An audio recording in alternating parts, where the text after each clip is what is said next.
Hello friends, आपका सभी का आपके अपने चैनल G10 क्लासेस में हार्दिक स्वागत है। G10 क्लासेस मैं नरेश सर आपको एसएसटी पढ़ा रहा हूँ। आज हम बात करेंगे रूसी क्रांति। क्लास 9 का चैप्टर 2 है रूसी क्रांति। रूस यूरोप का सबसे पिछड़ा हुआ देश था। जैसे कि आपको सबको पता है, यूरोप में जो लोग थे वो केवल कृषि पर आधारित थे।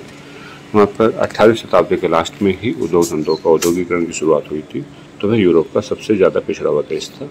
और जबकि आज रूस कैसा देश है आप सब समझते हैं। रूस में समाजवादियों और आंदोलनकारों ने उप समीकरण को उलट दिया और 1917 की अक्टूबर क्रांति के जरिए रूस की सत्ता पर समाजवादियों ने कब्जा कर लिया था। तो ये इम्पोर्टेंट है। फरवरी 1917 में रूस में राजशाही के पतन और अक्टूबर 1917 की घटनाओं को ही अक्टूबर क्रांति के नाम से जाना जाता है। तो उसमें पूछा जाता है कि अक्टूबर क्रांति क्यों से हुई है। तो अक्टूबर क्रांति में फरवरी 1917 में जो रूस में राजशाही का पतन हुआ था और अक्टूबर 1917 की घटनाओं को अक्टूबर क्रांति के नाम से जाना जाता है। यह सब कैसे हुआ, क्रांति के समय सामाजिक राजनीतिक हालात कैसे हुए, इन सब प्रश्नों का हल ढूंढने के लिए हम आगे की स्टडी करते हैं। चलिए, 1914 में रूसी साम्राज्य, यानी कि 1914 के अंदर रूसी साम्राज्य कैसा था, किस प्रकार का था, इस बारे में हम अध्ययन करेंगे अभी। तो देखिए बेटा, 1914 में रूस और उसके पूरे साम्राज्य पर जार निकोलस द्वितीय का शासन था। किसका शासन था? जार निकोलस द्वितीय का शासन था। जार कहते थे वहाँ के शासन को। जो भी वहाँ पे शासन था, जिस तरह का शासन करते थे उसे हम जार कहते थे। जैसे फ्रांस में निरंकुश शासन था, वहाँ पे लुई का शासन था, तो यहाँ पे जार का शासन था, जार निकोलस का। मॉस्को के आसपास भूक्षेत्र का अतिरिक्त वर्तमान का Finland, Latvia, Lithuania, Estonia, Poland, Ukraine, Belarus, ये सब रूसी साम्राज्य के अंग थे और इनका जो साम्राज्य प्रशांत महासागर तक फैला हुआ था। वर्तमान के मध्य एशियाई साम्राज्यों के साथ साथ जॉर्जिया, आर्मेनिया, एजरबैन, ये सब इसी साम्राज्य में सम्मिलित थे। रूस में यदि धर्म की बात करते हैं तो धर्म में ग्रीक ऑर्थोडॉक्स चर्च से उत्पन्न रूसी रूढ़िवादी ईसाईयत का शासन था। किसका शासन था? रूसी रूढ़िवादी ईसाईयत, यानी कि रशियन ऑर्थोडॉक्स क्रिश्चियनिटी का शासन था। इसी को मानने वाले बहुमत में लोग थे, जबकि यहाँ पे प्रोटेस्टेंट, कैथोलिक, बौद्ध और मुस्लिम आदि लोग भी रहते थे। आपसे उम्मीद है कि आप समझ रहे होंगे। रूस की अर्थव्यवस्था की बात करते हैं तो प्रमुख व्यवसाय कैसा था? कृषि था। और रूस में लगभग जो रूस की जनता थी, रूसी साम्राज्य, वह 85% भाग आजीविका पर निर्भर था। यानी कि रूस की जो जनता थी उसका उसका 85% भाग केवल आजीविका के लिए खेती पर निर्भर होता था। तो ये थी वहाँ की अर्थव्यवस्था। यूरोप के किसी भी देश में खेती पर आश्रित इतनी जनता नहीं थी। यही कारण था कि यूरोप देश का वहाँ का पिछड़ा हुआ देश था, लेकिन वो इतना पिछड़ा भी नहीं था जैसा हम कहेंगे अभी। आप देखना आगे यूरोप किसी भी देश की खेती पर आश्रित जनता का तो इतना ज़्यादा नहीं था। जैसे फ्रांस और जर्मनी की बात करते हैं तो 40-50% था। रूस में किसान अंत के लिए जो अतिरिक्त बाजार के लिए पैदावार तो करता था, वह दूसरे देशों के लिए भी पैदावार करता था। तो रूस अनाज का एक बहुत बड़ा निर्यातक देश था। उद्योग की स्थिति की बात करेंगे तो रूस में उद्योग धंधे थे ही नहीं, ना मात्र के उद्योग धंधे थे। सेंट पीटर्सबर्ग और मॉस्को, ये दो क्षेत्र औद्योगिक थे और उत्पादन यहाँ का कारीगरों के द्वारा किया जाता था। और यहाँ पे कारीगर की छोटी छोटी वर्कशॉप थी, उनके साथ साथ बड़े बड़े कल कारखाने भी शुरू हो चुके थे। और ज़्यादातर जो कारखाने हुए थे वो 18वीं शताब्दी के लास्ट में दशक में हुए थे, यानी कि 1890 के दशक में शुरू हुए थे। यानी कि जो 19वीं शताब्दी शुरू होने वाली होती है उसमें वो स्टार्ट होते थे। रूस में रेल नेटवर्क को फैलाया जा रहा था। उसी समय रूस में विदेशी निवेश भी बढ़ रहा था, यानी कि जो उद्योग हो रहे थे वहाँ पे विदेशी निवेश भी बढ़ रहा था। इन्हीं के चलते कुछ ही वर्षों में कोयले का उत्पादन 2 गुना हो गया, तो स्टील उत्पादन में 4 गुना वृद्धि होने लगी थी। 1990 में कुछ क्षेत्रों में तक कारीगर और कारखाना मजदूर की संख्या लगभग बराबर, यानी कि इतना विस्तार होने लगा था उद्योगों का कि वहाँ पे कारखाने मजदूर और कारीगरों की जो संख्या होती थी वो लगभग बराबर हो चुकी थी। लेकिन जो ज़्यादातर कारखाने थे वो निजी संपत्ति थे। यही रूस की सबसे बड़ी प्रॉब्लम रही है कि जो ज़्यादातर कारखाने थे वो उद्योगपतियों की निजी संपत्ति थी और मजदूरों को न्यूनतम वेतन मिलता रहे, काम की पाली के घंटे निश्चित भी हो। इस बात का ध्यान रखने के लिए जो सरकारी विभाग था वो बड़े बड़े कारखानों पर दृष्टि भी बनाकर रखते थे, लेकिन सरकारी निरीक्षक इस कार्यक्रम को करने में, इसे रोक पाने में असफल रहे। वो कभी भी नहीं रोक पाए कि कर्मचारियों के साथ उनको वेतन ज़्यादा मिले, उनके निश्चित हो, तो ऐसा वो कभी रोक नहीं पाए। कभी कभी कारीगर कोई इकाइयाँ या वर्कशॉप में काम के घंटे थे वो 15 घंटे तक खिंच जाते थे, और जबकि कारखानों में मजदूर को भी सामान्यतः 10 से 12 घंटे कार्य करना पड़ता था। 10 से 12 घंटे तो कार्य उनको करना ही पड़ता था। यदि उनके रहने की बात करते हैं तो कमरों से लेकर डोरमेट्री तक अलग अलग तरह की व्यवस्था मौजूद थी। श्रमिकों की स्थिति, श्रमिक कहते मजदूरों को मजदूर सामाजिक स्तर पर विभाजित किया गया था। मूल गांव से अभी भी उनके गहरे संबंध बनाए हुए थे। बहुत सारे साथी मजदूर स्थायी रूप से शहरों में बच चुके थे। उनके बीच योग्यता और दक्षता के अंतर, विभिन्न अंतर थे। योग्यता और दक्षता पर उनके इसमें अंतर किया गया था। किस पे किया गया था? योग्यता और दक्षता के अनुसार मजदूरों में अंतर किया गया था। सेंट पीटर्सबर्ग के जो धातुगर में मजदूर होते थे वो अपने आप को दूसरे मजदूरों से कुलीन समझते थे, यानी दूसरे मजदूरों से अच्छा समझते थे। कहाँ के मजदूर थे? सेंट पीटर्सबर्ग जो धातुकर में। क्यों समझते थे? क्योंकि इस कार्य में अच्छे प्रशिक्षण और निपुणता की आवश्यकता होती है। 1914 में कारखाना मजदूरों में औरतों की संख्या 31% थी।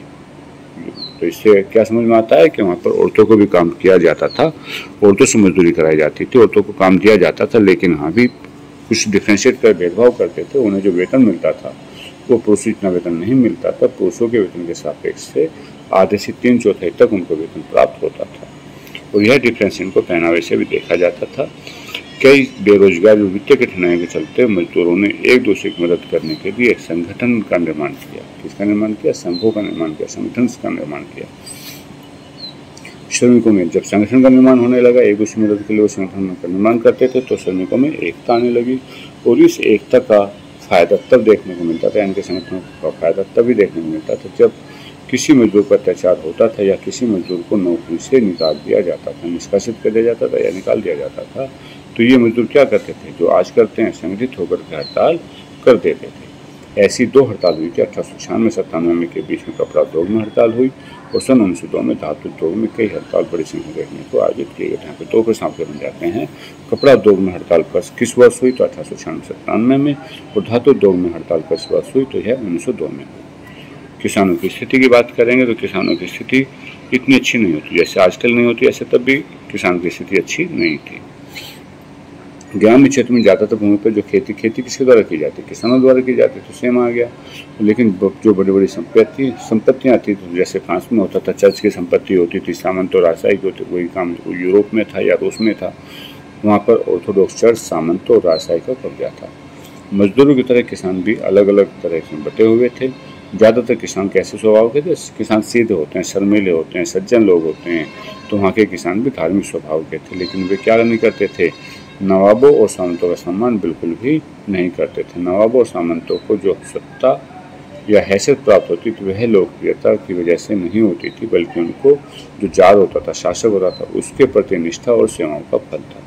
तो सामंतों को जो सत्ता और हैसियत प्राप्त होती थी वो जार के द्वारा प्राप्त होती थी, लेकिन लोकप्रियता द्वारा नहीं होती थी। यहाँ की जो स्थिति थी वो फ्रांस की स्थिति से काफ़ी अलग थी। जैसे फ्रांस की क्रांति के दौरान ब्रिटेन के किसान जो होते थे, जब फ्रांस में क्रांति हुई थी उस दौरान ब्रिटेन के किसान वो नवाबों का सम्मान करते थे और नवाबों के लिए वो लड़ाइयाँ भी लड़ते थे। लेकिन रूसी क्रांति में जो किसान होते हैं वो नवाब के विरुद्ध थे, और 1905 में जो क्रांति हुई थी, फरवरी क्रांति, उसमें नवाबों की हत्या तक कर दी गई थी। उनकी ज़मीनों को किसानों में बांट दिया गया था। कानून व्यवस्था, रूस के किसान अन्य किसानों की तुलना में एक और लिहाज से अलग थे कि यहाँ के किसान समय समय पर वो क्या करते थे? अपनी ज़मीनों को इकट्ठा करते थे, सारी ज़मीन एक साथ करते थे, अपना अधिकार उनसे हटा देते थे और अपनी ज़मीन कम्यून या मीर को दे देते थे।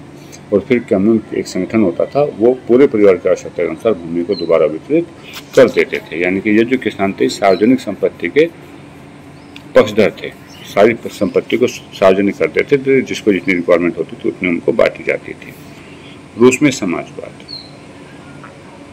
रूस में 1914 से पहले बनी सभी पार्टियां कैसी थी? गैर कानूनी थी। जितनी भी राजनीतिक पार्टियां बनी थी 1914 से पहले वो सब गैर कानूनी थी।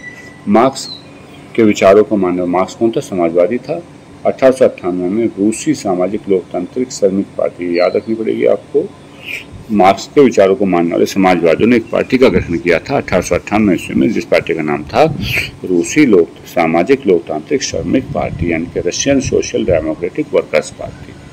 तो इस पार्टी को भी सरकार के आतंक के कारण गैर कानूनी संगठन के रूप में कार्य करना पड़ता था। कैसे उसमें करता था? गैर कानूनी संगठन के रूप में।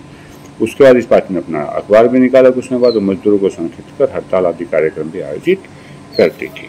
किसने निकाली थी? समाजवादियों ने। कब निकाली थी? 1898 में। कुछ रूसी समाजवादियों का यह भी मत था कि रूसी किसान स्वाभाविक रूप से, जैसे मैंने आपको बताया था किसान कैसे शर्मिले होते हैं, तो उन्हें मत था कि रूसी किसान स्वाभाविक रूप से समाजवादी है। तो समाजवादी ने इसी भाई आधार पर कहा गया था कि अपनी जमीन समय समय पर हम उनको दे देते, वहाँ से बंटवाते थे। उन्हें ये भी लगता था कि रूस की क्रांति के क्षेत्र में किसानों की विशेष भूमिका रहेगी और उन्हीं के द्वारा क्रांति का नेतृत्व किया जाएगा। रूस की ओर से देशों की तुलना में शीघ्र ही समाजवादी के रूप में उन्हें ऐसा लगता था कि रूस को अन्य देशों की तुलना में जल्दी ही सबसे पहले समाजवादी राज्य के रूप में देखा जा सकेगा। 19वीं शताब्दी के आखिर में रूस के देहाती इलाकों में समाजवाद काफ़ी ज़्यादा सक्रिय भी हो गया और किसानों ने सन 1900 में समाजवादी क्रांतिकारी पार्टी का गठन किया। यहाँ पूछा जा सकता है समाजवादी क्रांतिकारी का पार्टी का गठन कब किया? 1900 में किया। किसने किया? किसानों ने किया। किसने किया? किसानों ने किया।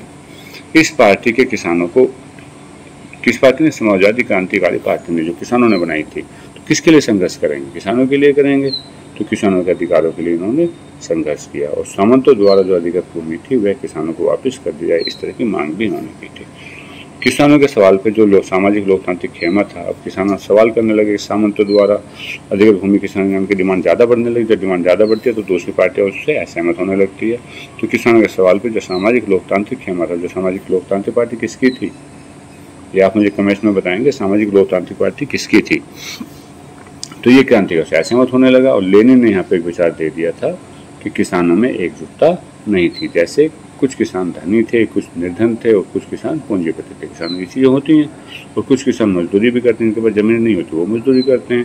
तो इन्हीं आपसी भेदों के चलते हुए ये सभी समाजवादी समाज का हिस्सा नहीं हो सकते। किसने कहा? लेनिन ने। लेनिन भी एक समाजवादी था। संगठन रणनीति के सवालों पर पार्टी में गहरे मतभेद थे। संगठन रणनीति जो होती थी, पार्टी में गहरे मतभेद होते थे। कालांतर में सोशल डेमोक्रेटिक पार्टी को दो भागों में विभाजित किया गया। तो सोशल डेमोक्रेटिक पार्टी को किसने बनाया था? किसानों ने बनाया था। कब बनाया था? 1900 में बनाया था। ये दो भागों में डिवाइड हो जाती है, बोल्शेविक और मेंशेविक। किस भागों में होती है? बोल्शेविक और मेंशेविक। बोल्शेविक का नेतृत्व लेनिन के द्वारा किया गया। बोल्शेविक का नेतृत्व किसके द्वारा किया गया? लेनिन के द्वारा किया गया। इंपॉर्टेंट है, बोल्शेविक का नेतृत्व किसने किया? लेनिन ने किया। लेनिन क्या कहते थे? लेनिन कहते थे जार यानी कि रूस का शासक जैसे दमनकारी रूस शासित, जार शासित रूस जैसे दमनकारी समाज में थे। यहाँ पे क्या इसने बताया? रूस का जो शासन है वो दमनकारी है। पार्टी को अधिक नुकसान में रहना चाहिए, अधिक अनुशासन में रहना चाहिए और अपने सदस्यों की संख्या पर पूरा नियंत्रण होना चाहिए। तो लेनिन कहता था कि पार्टी में जो भी सदस्य वो लिमिटेड मात्रा में है उनको उसका नियंत्रण रहना चाहिए। जबकि मेंशेविक कहते थे पार्टी में सभी को सदस्यता मिलनी चाहिए, जिस प्रकार जर्मनी में सभी को मिले थे। जर्मनी में जो पार्टियां बनती थी वहाँ पे सभी लोग सदस्य बनते थे। तो मेंशेविक कहते थे कि सभी लोगों को इस पार्टी की सदस्यता मिलनी चाहिए। जबकि बोल्शेविक क्या कहते थे कि जो पार्टी सदस्यों की संख्या उस पर नियंत्रण होना चाहिए, अर्थात सदस्यों की संख्या कम होनी चाहिए। उथल पुथल का समय यानी कि 1905 के रूसी क्रांति बहुत इंपॉर्टेंट है, थोड़ा ध्यान से सुनेंगे। रूस एक निरंकुश राजशाही था। जैसे कि फ्रांस में निरंकुश शासन था, ऐसे रूस भी निरंकुश राजशाही था। 20वीं शताब्दी में की शुरुआत में जार राष्ट्रीय संसद के अधीन नहीं था। जो जार होता था वो राष्ट्रीय संसद, यानी कि जार कैसा था? निरंकुश शासन था। उदारवादियों ने इस स्थिति को समाप्त करने के लिए बहुत बड़े पैमाने पर मुहिम चलाई, आंदोलन किए, क्रांतियाँ की और 1905 की क्रांति के दौरान उन्हें संविधान की रचना के लिए लोकतंत्रवादियों और समाजवादी क्रांतिकारियों के साथ मिलकर मजदूरों और खेतिहरों के साथ बहुत सारे काम किया। उन्होंने मजदूरों के साथ, किसानों के साथ मिलकर के बहुत सारे आंदोलन किए, जिससे इस काम के लिए उन्होंने कई सारे राष्ट्रवादियों और इस्लाम के आधुनिकीकरण जदीदियों का मुस्लिम बहुल क्षेत्र में भी समर्थन मिला। इस काम के लिए उनको पोलैंड में और जदीदिस्तान का जो मुस्लिम बहुल क्षेत्र था वहाँ पर भी समर्थन मिला। 1904 में क्या हुआ था? मजदूर की हड़ताल हुई थी। तो 1904 में क्या हुआ था, कैसे हुआ था? देखिए 1904 में रूसी मजदूरों की दशा अत्यंत दयनीय हो गई थी। आवश्यक वस्तुओं की कीमत में बढ़ोतरी होने लगी, जो वास्तविक 20% बढ़ोतरी क्यों होने लगी? जो सामान थे उसकी डिमांड कम, डिमांड ज़्यादा होने लगी। जब डिमांड ज़्यादा होने लगी तो उसमें बढ़ोतरी होने लगी और जिसके कारण से जो वास्तविक वेतन था वो 20% तक की कमी उसमें दर्ज की गई थी। मजदूरों के संगठन में सदस्यों का भी इजाफा होने लगा था। जो मजदूरों के संगठन थे, संगठन में सदस्य बढ़ने यानी कि संगठन और ज़्यादा मजबूत होने लगा था। और 1904 में गठित की गई असेंबली ऑपरेशन वर्क्स यानी कि रशियन के जो मजदूर लोग थे उन्होंने एक असेंबली गठित की थी, तो उसके 4 सदस्यों को प्यूटिलोव आयरन वर्क्स, ये एक कंपनी का नाम था, प्यूटिलोव आयरन वर्क्स ने उनकी नौकरी से हटा दिया गया था। हटा दिया गया तो मजदूरों ने आंदोलन करने की घोषणा कर दी गई। जब रूसी श्रमिक विभाग के 4 सदस्यों को प्यूटिलोव आयरन वर्क्स सीधे सीधे एक यूनियन के संगठन के सदस्यों को हटा दिया गया तो संगठन क्या करेगा? हड़ताल करेगा। तो अगले कुछ दिनों में रूस के शहर पीटर्सबर्ग में 1,10,000 से ज़्यादा लोग प्रतिदिन काम करने के घंटों को कम करने, मजदूरी बढ़ाने, कार्यशील घंटों को बढ़ाकर 8 घंटे करने की मांग को लेकर के हड़ताल पर चले गए। समझिए ना, हुआ क्या था? 4 सदस्यों नौकरी से हटाया था, मजदूरों ने आंदोलन की घोषणा कर दी और आंदोलन की घोषणा करते कुछ और मजदूर भी 1,10,000 से ज़्यादा मजदूरों ने और भी अपनी डिमांड बढ़ाई और डिमांड बढ़ा करके वो लोग हड़ताल पर चले गए। इसी समय 1905 की क्रांति की शुरुआत। पादरी गैपोन नेतृत्व करता थे मजदूरों के, जिन्होंने एक जुलूस रविवार को निकाला। क्या दिन था? रविवार का दिन था। और यह जुलूस जैसे ही विंटर पैलेस यानी कि जार के महल, विंटर पैलेस रूस के राजा का महल का नाम है, विंटर पैलेस के सामने पहुंचता है तो पुलिस और कोसैक्स जो राजा की सुरक्षा में सिपाही लगे होते तो उन्हें कोसैक्स कहते थे। तो पुलिस और कोसैक्स ने मजदूरों पर हमला कर दिया और इस घटना में 100 से ज़्यादा मजदूर मारे गए थे और 300 से ज़्यादा घायल हो गए थे। इसी घटना को रूस के इतिहास में खूनी रविवार के नाम से प्रसिद्ध है। एक बार दोबारा सुनेंगे, बहुत इंपॉर्टेंट है कि पादरी गैपोन के नेतृत्व में एक जुलूस निकाला गया मजदूरों का। यह जुलूस जैसे ही विंटर पैलेस या जार के महल के सामने पहुंचता है तो पुलिस और कोसैक्स मजदूरों पर हमला कर देते हैं, जिस घटना में 100 से ज़्यादा मजदूर मारे जाते हैं और 300 से ज़्यादा मजदूर घायल हो जाते हैं। तो यही घटना किस नाम से जानी जाती है? खूनी रविवार के नाम से जानी जाती है। और इस घटना ने एक ऐसे घटनाक्रम की शुरुआत कर दी थी जिसे 1905 की क्रांति के नाम से जाना जाता है। उसके बाद पूरे देश में हड़तालें होने लगी, यहाँ तक कि नागरिक स्वतंत्रता के अभाव की शिकायत करते हुए छात्रों ने भी बहिष्कार कर दिया, विश्वविद्यालय बंद हो गए और इसके तहत वकील, इंजीनियर, डॉक्टर्स और अन्य मध्यम के श्रेणी भी यूनियन ऑफ यूनियंस की स्थापना करके एक संविधान सभा की मांग करने लगे। यानी कि किसकी स्थापना की उन्होंने? यूनियन ऑफ यूनियंस की, कि संगठनों का भी संगठन, यानी कि सभी संगठन एक हो गए और संविधान सभा की मांग करने आरंभ कर दी।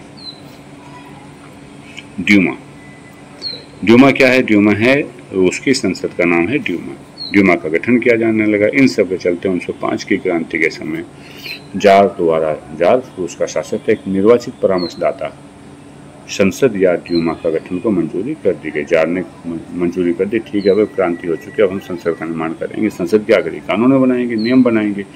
फैक्ट्री मजदूरों की ढेर सारी जो ट्रेड फैक्ट्रियाँ थी, ट्रेड यूनियंस भी थी, क्रांति के बाद भी अस्तित्व में थे, वो क्या खत्म नहीं हुई, यूनियन तो बनानी शुरू हो गई है। 1905 के बाद ऐसी कई कमेटियां और यूनियनों का काम अंधाधुंध चल रहा था कि अब उन्हें गैर कानूनी भी घोषित कर दिया गया। बेशक उन्हें गैर कानूनी घोषित कर दिया गया हो, राजनीतिक गतिविधियों पर प्रतिबंध लगा दिया गया। जो भी राजनीतिक गतिविधियां होती थी उन सब पे प्रतिबंध लगा दिया गया। जार ने प्रथम ड्यूमा को 75 दिन के अंदर और प्रथम ड्यूमा को कितने दिन के अंदर? 75 दिन के अंदर। उसके बाद पुनर्निर्वाचित दूसरे ड्यूमा को 3 माह के अंदर बर्खास्त कर दिया। जार ने प्रथम ड्यूमा को बर्खास्त कर दिया, दूसरे को बर्खास्त कर दिया। क्यों कर दिया?